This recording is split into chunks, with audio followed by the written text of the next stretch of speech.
And I don't think of it really as traumatic. It's more of just like, man, you annoy me now. Like when I think about it, because it's like, you were like 25, 26. Was he that young?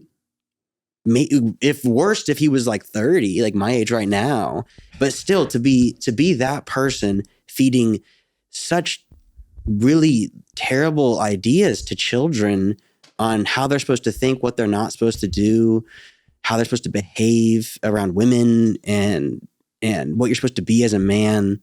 And it's like, dude, you had it so backwards. I really hope you don't anymore. That's all. My first thought is, I hope you're still not doing this. Yeah. Because you're really confused if you are. I mean, maybe they've gotten, but I think you nailed, like what you said was really important there, is it's like, should anybody be like that's why I like a mentor is a special person, you know, like especially when like a parent like trusts their kids with, you know, these older men, which are like only 10 years older than their kids, 12 years older than their kids. And they're like, go listen to them talk for an hour, go out to lunch with them.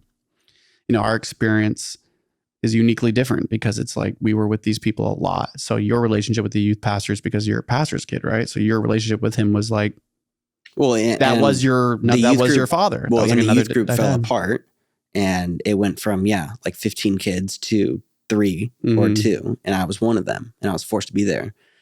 And he was trying to get more kids in the youth group, so he'd always have a couple kids with him. That's like, where'd you get these kids, dude? Yeah, like, oh well, this kid's from this church. This kid's from this church. They're hanging out with us today.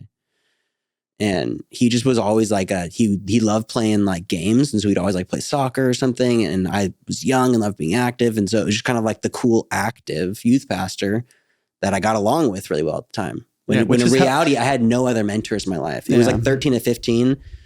It was a weird period of my life where I had no influence from you, no influence from Natalie, and really no outside friends. In school, I was in independent study because I wasn't really able to stay in school. And so it was like, I went through freshman year of high school and then I dropped out and did independent study until junior year. So I had like a whole period of a year where it was no other influence besides my skateboard and my youth pastor. It's wild. Yeah. And he was that guy.